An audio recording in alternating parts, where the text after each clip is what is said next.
You may have seen posts circulating online claiming Georgians who voted in November have been purged from rolls ahead of the Senate runoffs in January. The information is false, but it's covering a lot of ground. Actress Patricia Arquette shared it with her nearly 500,000 Twitter followers.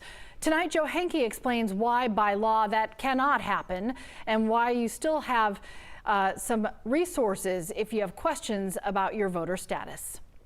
The question is, are some registered Georgia voters who cast a ballot earlier this month now being purged from the voter rolls ahead of the U.S. Senate runoff races on January 5th?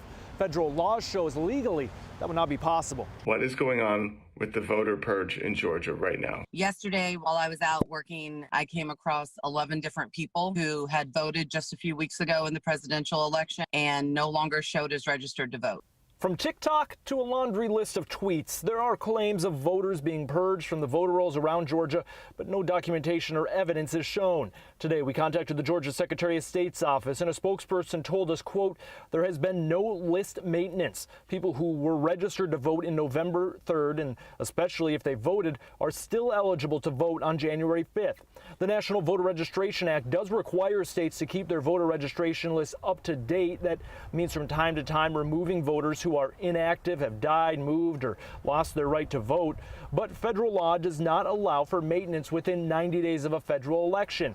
Since there are only 63 days between the November 3rd election and upcoming runoffs, Georgia cannot purge voters between the two election dates. And of course, before an upcoming election, it never hurts just to make sure everything is in order with your voter registration. You can grab your computer or smartphone and head to the Georgia My Voter page. There, you just enter your name, county, date of birth, and hit submit, and you see your registration status. For me, it says I'm active.